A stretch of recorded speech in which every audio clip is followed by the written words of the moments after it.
everything we built, and you threw it away. I never imagined I'd be the guy posting one of these stories, but here we are. What started as a nagging feeling in my gut about my wife Rachel's behavior turned into the complete destruction of our 12-year marriage. By the end, I was standing in what used to be our home while she sobbed on the doorstep, begging for forgiveness that would never come. This is long, but I need to get it all out.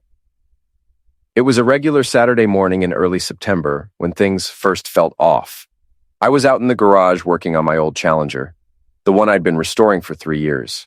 The garage had that familiar smell of motor oil mixed with WD-40, and the classic rock station was playing low in the background. I was deep into replacing the brake calipers, a job I'd been putting off for weeks. Rachel kept popping in and out, bringing me fresh coffee in my favorite mug, the one she'd gotten me that said "World's Okayest Mechanic." She was chatty that morning, telling me about her plans to meet her friend Melissa at the country club for lunch, then maybe hit some boutiques downtown. Standard Saturday stuff for her. I barely looked up from my work, just nodded and made the appropriate sounds of acknowledgement while focusing on not stripping the bolts. But then, around noon, something shifted. Rachel walked into the garage again, and this time I actually stopped what I was doing. She was wearing this ivory sundress that clung to her in ways that definitely caught my attention, paired with these strappy sandals I'd never seen before. Her auburn hair, usually thrown up in a messy bun or ponytail on weekends, was styled like she'd just left the salon. The perfume was different too. Not her usual light, citrusy scent, but something heavier, more sophisticated, almost aggressive in its presence. "You're looking fancy for lunch with Melissa," I observed, trying to keep my voice neutral while wiping the grease off my hands with an old rag. She smiled, that practiced smile I'd later recognize as her lying face, walked over and kissed my cheek. "Don't wait up for dinner, honey. We might end up at that new wine bar everyone's talking about." The kiss felt performative, like she was checking off a box on her wife duties list. And the way she said, "honey," it sat wrong, like she was trying too hard to sound casual.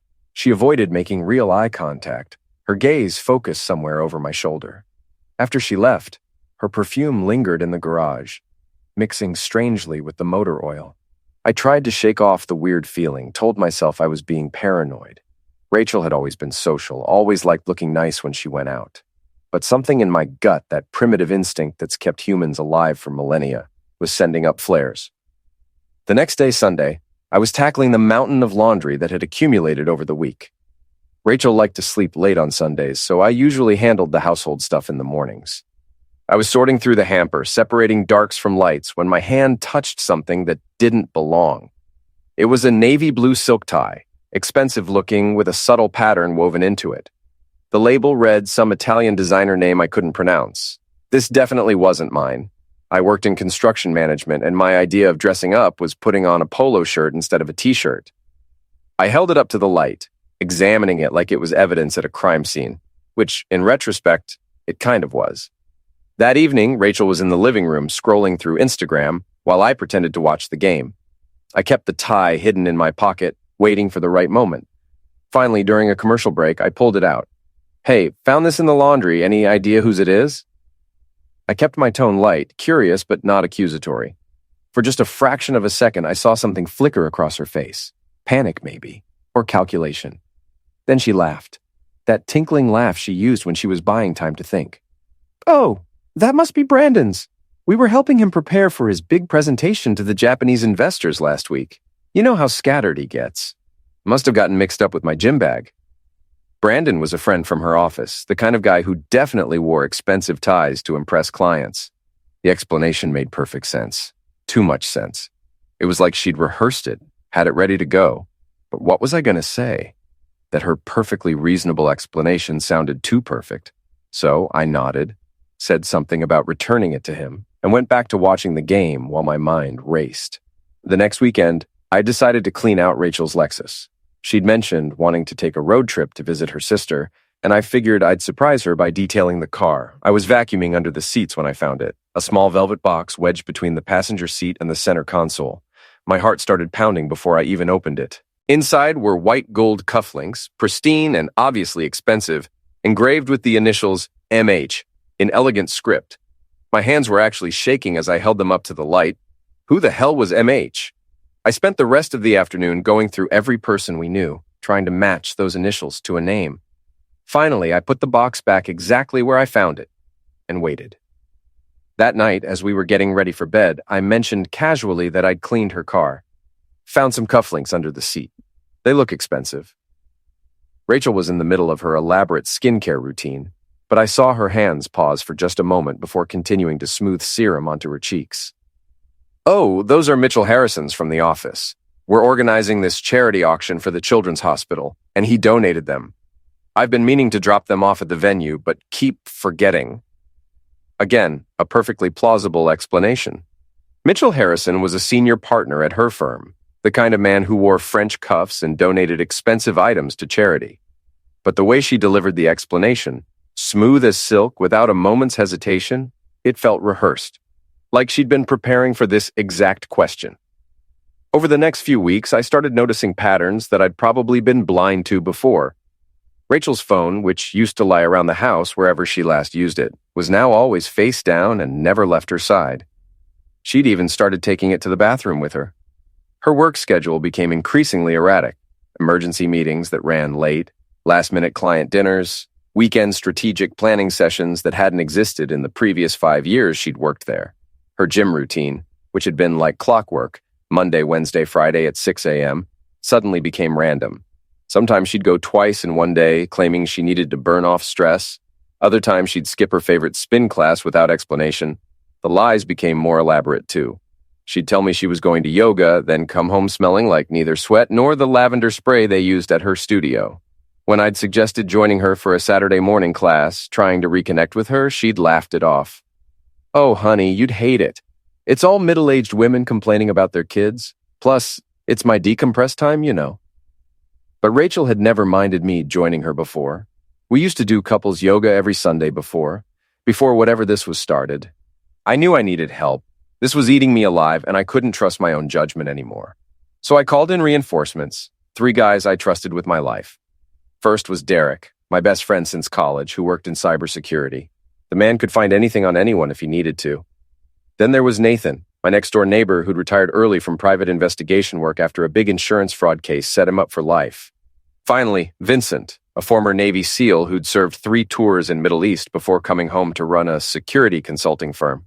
He owed me big after I'd helped him through his divorce and custody battle 2 years earlier.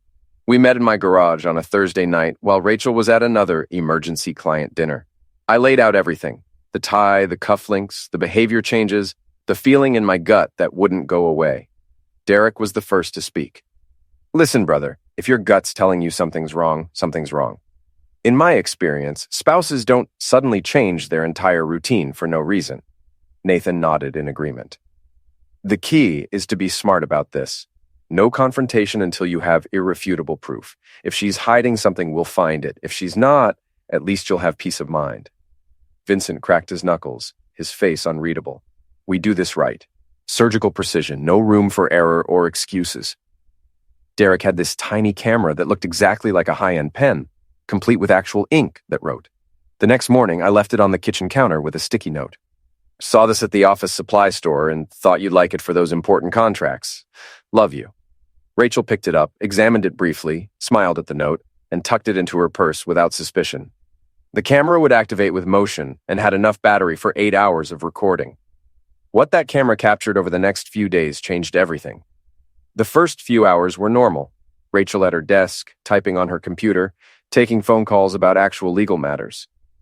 But then Mitchell Harrison walked in. Not Mitchell from the charity auction story. This was clearly someone else. He was tall, mid-40s, with silver at his temples, and the kind of authoritative presence that commanded attention. He didn't knock, just walked in and closed the door behind him. Rachel's entire demeanor changed instantly. Her shoulders tensed, her fingers stopped typing mid-sentence, and she wouldn't look directly at him. Mitchell leaned over her desk, his voice low but intense. The camera picked up most of it. "You understand what happens if this falls through, don't you? This isn't just about you and me anymore. The entire merger depends on this." Rachel's response was barely audible, but I caught it. "I know, Mitchell, but I need more time. James doesn't suspect anything yet." My blood went cold. That was my middle name. She only called me James when talking to other people about me formally. Mitchell's hand moved to her shoulder, squeezing in a way that could be seen as either threatening or intimate. Time is a luxury we don't have. The board meets in 2 weeks. You need to get those documents from his home office before then. Documents? From my home office? I rewound the footage, watched it again and again. Each time, the implications became clearer. This wasn't just an affair. Rachel was involved in something that had to do with my company, the construction firm I'd built from nothing over 15 years. We'd just started negotiations for a major acquisition that would triple our value. The documents in my home office contained sensitive information about our financial positioning, information that could tank the deal if it got to the wrong people. Meanwhile, Nathan had been doing his own surveillance. He'd been walking his Mastiff Duke past the restaurants where Rachel claimed to be having her dinners. Smart move. Nobody suspects a guy walking his dog. One evening, he saw Rachel's Lexus at an upscale steakhouse, but she wasn't inside. He waited, watched, and finally saw her exit from a boutique hotel across the street. Mitchell Harrison right behind her. They walked separately to the restaurant, sat at different tables initially, then randomly met and shared a table for the rest of the evening. Nathan managed to get close enough to overhear fragments of conversation. The transfer needs to be seamless, Mitchell was saying. Once you have access to the offshore accounts. The rest was lost in the dinner noise. But it was enough. Vincent took the most direct approach.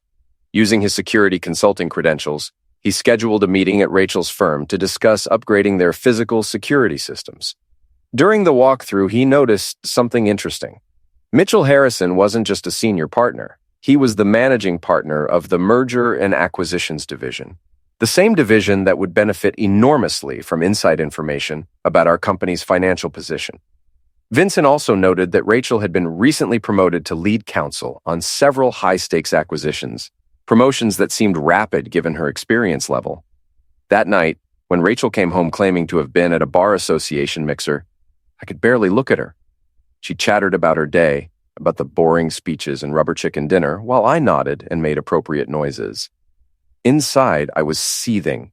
This woman who I'd loved for 12 years, who I'd built a life with, was not only cheating on me, but actively working to destroy my business. The betrayal was so complete, so calculated, that it took my breath away. The next phase required more aggressive tactics. I installed a GPS tracker in Rachel's car, hidden behind the panel in the trunk where the spare tire was kept. I also placed a voice-activated recorder in our bedroom, hidden inside an old clock radio that hadn't worked in years. Some might call this crossing a line, but when someone's trying to destroy everything you've built, the normal rules don't apply anymore. The GPS told an interesting story. While Rachel said she was at the office until midnight working on briefs, her car was parked at the Fairmont Hotel downtown. When she claimed to be at her sister's house for Sunday brunch, she was at Mitchell's waterfront condo. The lies were so constant, so casual, that I wondered if she even remembered what the truth looked like anymore. But the real smoking gun came from an unexpected source. Rachel had left her laptop open on the coffee table one evening after working from home. She'd gone upstairs to shower, leaving her email open. I know I shouldn't have looked, but at this point, I was beyond caring about privacy. The email thread with Mitchell was right there, and it was damning beyond belief. Tomorrow night, Fairmont, room 812. Bring the Chandler files. That was from Mitchell. Rachel's response, I'll be there. James has a poker game, so he won't be home until late. Another exchange. Are you sure you can get the banking information? Yes, he keeps everything in his home safe. I watched him enter the combination last week. My hands were shaking as I took photos of the screen with my phone. The messages went back months, detailing not just their affair, but a systematic plan to steal proprietary information about my company to give Mitchell's firm an advantage in the acquisition. There was one more exchange that made me see red. Mitchell, once this is done, we can finally be together properly. The settlement from your divorce will be substantial, especially with the evidence we're manufacturing. Rachel, I can't wait. Playing the devoted wife is exhausting, but it'll all be worth it when we're in Barcelona spending his money. Manufacturing evidence. Barcelona? They were planning to frame me for something, take me for everything in a divorce, and run off together. I screenshot everything, uploaded it to multiple cloud storage accounts, and sent copies to Derek for safekeeping. Then I carefully closed the laptop and returned it to exactly the position I'd found it. Rachel came downstairs 20 minutes later, hair wet from her shower, wearing one of my old college t-shirts like she always did. She curled up next to me on the couch, her head on my shoulder, and I had to physically stop myself from recoiling. "Love you, honey," she murmured, already getting drowsy. The words made me want to vomit. The tracker showed Rachel heading to the Fairmont the next evening, just as the email had indicated. I gave her a 30-minute head start, then followed. I'd booked the room next door under a fake name, paying cash. The walls in these old hotels are thin, and with the high-tech listening device Vincent had lent me, I could hear everything. Their conversation was initially muffled, but then became clearer. They were discussing the final phase of their plan. "The Chandler files are here," Rachel said. "Financial projections, debt obligations, everything they'd need to undercut your offer." Mitchell's response was triumphant. "Perfect. With this, Hamilton Corp will withdraw their bid, and my client will get the company for 30% less than market value. Our finder's fee alone will be 8 figures. Rachel laughed, a sound I'd never heard from her before. Cold, calculating. "And my divorce settlement?" "Already arranged. My friend Judge Thompson will ensure you get everything. The house, the cars, half his company, plus alimony. We've got those photos from the bachelor party 5 years ago that, taken out of context, will look very bad for him." I remembered that bachelor party. My cousins. Nothing inappropriate had happened, but there were photos of me at a strip club, looking uncomfortable while my drunk cousins made fools of themselves. Out of context, with the right spin, they could be made to look incriminating. The planning, the calculation, the sheer malevolence of it all was staggering. This wasn't a crime of passion or a moment of weakness. This was a long-term conspiracy to destroy me professionally and personally. I heard them move to the bedroom area of the suite, and that's when I stopped listening. I had everything I needed, more than enough. I returned home before Rachel, poured myself 3 fingers of whiskey, and sat in my office planning my counterstrike. She came home around midnight, sliding into bed beside me, reeking of another man's cologne. "Poker run late?" she asked sleepily. "Yeah," I replied. "Big hands tonight." She had no idea how big. The next day, I met with my lawyer, William Rothberg, a man who'd earned his reputation destroying cheating spouses in court. When I showed him the evidence, the emails, the recordings, the photos Nathan had taken, he actually whistled. "This isn't just infidelity," he said. "This is corporate espionage, conspiracy to commit fraud, and theft of trade secrets. We're not just talking divorce here. We're talking criminal charges." I told him to prepare everything but hold off on filing. I had one more card to play. Rachel had been planning a company party at our house that Friday. She'd invited everyone from her firm, including Mitchell. The irony of hosting her affair partner in my home while planning to rob me blind wasn't lost on me, but it also presented an opportunity. I spent the week preparing, making sure everything was perfect. I transferred all the evidence to a flash drive connected to our home entertainment system. Every email, every photo, every recording, ready to display on the 75-inch TV that dominated our living room. Friday arrived gray and drizzly, matching my mood perfectly. I helped Rachel set up for the party, playing the dutiful husband role one last time. She kissed my cheek, thanked me for being so supportive of her career. The hypocrisy was almost impressive. Guests started arriving around 7. Mitchell showed up at 7:30, shaking my hand with a firm grip, looking me in the eye like he wasn't screwing my wife and planning to destroy my company. "James," he said with a smile that didn't reach his eyes, "Rachel talks about you all the time." I bet she did. I waited until the party was in full swing. Lawyers love their wine, and most were on their 3rd glass when I clinked a spoon against my whiskey tumbler. The room quieted, everyone turning toward me. Rachel was standing near Mitchell, not too close, but close enough. She was smiling, probably thinking I was about to make some toast about how proud I was of her success. She was half right. "Thank you all for coming," I began, my voice steady despite the adrenaline coursing through my veins. "Rachel told me this would be a night to remember, and I couldn't agree more. You see, I've learned so much about the legal profession lately, about ethics, about trust, about what happens when lawyers forget their obligations." A few people chuckled nervously, unsure where this was going. Rachel's smile faltered slightly. "I thought you might all enjoy some educational material," I continued, picking up the remote. "Let's start with Exhibit A." The TV came to life, displaying the email thread between Rachel and Mitchell. The room went dead silent. I could hear the rain hitting the windows as everyone read the messages about stealing files, manufacturing evidence, planning to flee to Barcelona with my money. Rachel's face drained of color. Mitchell started moving toward the door, but Vincent, who I'd invited as my plus one, stepped casually in his way. "Oh, we're not done," I said, clicking to the next slide. "Here's Exhibit B." Nathan's photos filled the screen, Rachel and Mitchell entering the hotel, leaving together, kissing in what they thought was a private corner of the parking garage. The lawyers, who lived for scandal but rarely saw it this raw, were transfixed. Some had pulled out their phones, recording the screen. I didn't stop them. Let them document this. And finally, Exhibit C. I played the audio recording from the hotel room. Rachel's voice talking about stealing the Chandler files, Mitchell discussing undercutting bids, both of them laughing about the divorce settlement they'd arranged with a corrupt judge. Several lawyers gasped at the mention of Judge Thompson. Apparently, this wasn't his first rodeo with ethical violations. When the recording ended, the room was tomb silent. Rachel was frozen in place, tears streaming down her face, her carefully applied makeup running in black rivulets.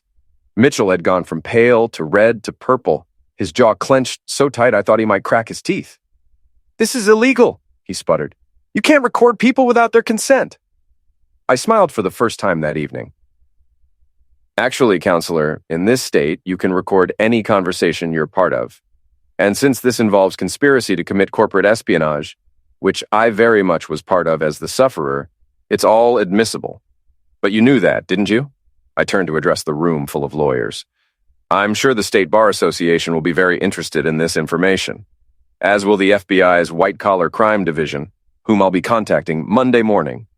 Several lawyers were already backing toward the door, clearly not wanting to be associated with this disaster. Mitchell finally found his voice. "You can't prove anything. This is all circumstantial." "Circumstantial?" I laughed. "Your voice on tape discussing stealing trade secrets is circumstantial? The Chandler files that I'm sure are still in your possession are circumstantial? Please, Mitchell, you're embarrassing yourself more than you already have." I turned to Rachel, who hadn't moved, hadn't spoken. "As for you, pack your things and get out. You have 1 hour. Take only your clothes and personal items. Everything else stays." She finally spoke, her voice barely a whisper. "James, please, let me explain. It's not what you think. Mitchell made me—" "Stop!" I cut her off. "Just stop. Mitchell didn't make you do anything. You chose this. Every lie, every betrayal, every moment you looked me in the eye and said you loved me while planning to destroy me. You chose all of it."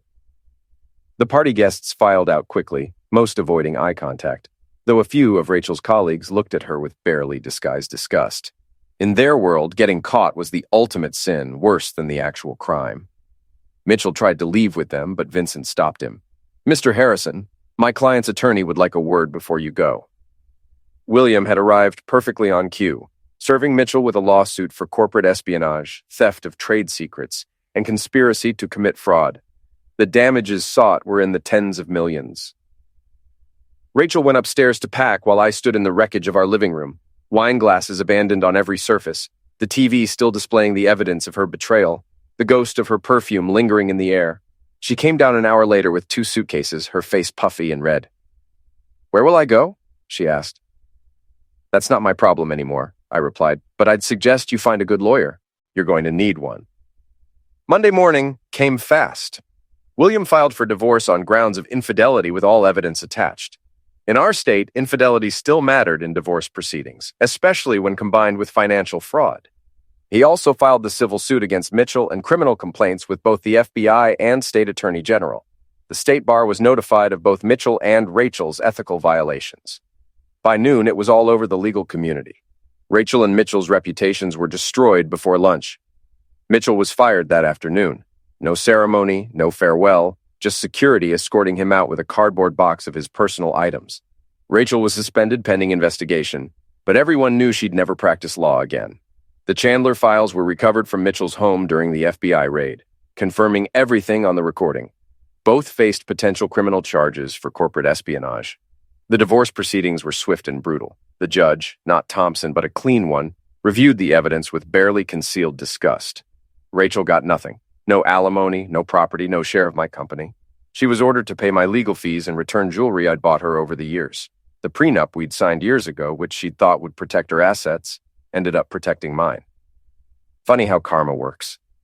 She tried to contact me several times over the next weeks. Texts, calls, emails, even handwritten letters. I deleted them all unread. Vincent told me she'd been staying in a cheap motel on the outskirts of town, her assets frozen pending the criminal investigation. Mitchell had abandoned her completely, lawyering up and claiming she'd seduced him into the scheme. There's no honor among thieves, apparently. 6 weeks after that party, she showed up at what was now my house. It was raining again, because of course it was. She stood on the porch, soaking wet, dragging a single suitcase. She'd lost weight, her designer clothes replaced with ill-fitting jeans and a sweatshirt. "James," she said, her voice broken, "please, I have nowhere else to go. My family won't talk to me. I've lost everything." I stood in the doorway, dry and warm, looking at this stranger who used to be my wife. "You haven't lost everything, Rachel. You threw it away. There's a difference." "I made a mistake," she sobbed. "I was stupid and greedy, and I got caught up in Mitchell's plans. But I never stopped loving you." I actually laughed at that. "You never stopped loving me, while you were screwing him, while you were stealing from me, while you were planning to frame me and take everything. That's an interesting definition of love." She fell to her knees then, full-on sobbing in the rain like some movie scene. "Please, James, I'll do anything. I'll sign anything. Just please let me come home." I looked at her for a long moment, this woman who'd shared my bed for 12 years, who'd promised to love and honor me, who'd thrown it all away for money and another man's attention. I felt nothing. No anger, no pity, no satisfaction. Just emptiness where love used to be. "Rachel," I said quietly, "you need to leave. If you're not gone in 5 minutes, I'm calling the police. Don't come back." I closed the door and didn't look back. Through the peephole, I watched her stay there for another minute, then slowly get to her feet and walk away, pulling her suitcase through the puddles. That was the last time I saw her. I heard through the legal grapevine that she'd moved to another state to stay with a distant cousin, working as a paralegal under an assumed name while the criminal case proceeded. Mitchell got 2 years minimum security and $1 million fine. Judge Thompson was disbarred and faced his own criminal charges. The acquisition went through successfully once we'd eliminated the corporate espionage. My company's value tripled within a year. I sold my stake and retired early, bought a cabin in the mountains where I could work on cars and not think about betrayal. I dated occasionally, but nothing serious. Trust, once broken that completely, doesn't come back easily. Looking back, people ask if I regret how I handled it, if I should have just divorced her quietly and moved on. But here's the thing. She didn't just cheat. She tried to destroy everything I'd built, steal my life's work, and frame me for things I didn't do. She brought her affair partner into my home, made me shake his hand while they plotted against me. So, no, I don't regret a thing. She made her choices, and I made sure she faced the consequences. That's not revenge. That's justice. The house is quieter now, but it's an honest quiet. No lies floating in the air, no deception lurking in the corners. I restored that Challenger completely, and sometimes I take long drives through the mountains, windows down, music up, remembering what it feels like to be free. The rain doesn't bother me anymore. It just washes things clean, which is exactly what needed to happen. Some things need to burn down completely before you can rebuild. My marriage was one of them, and from those ashes I built something better, a life based on truth, even when the truth hurts like hell.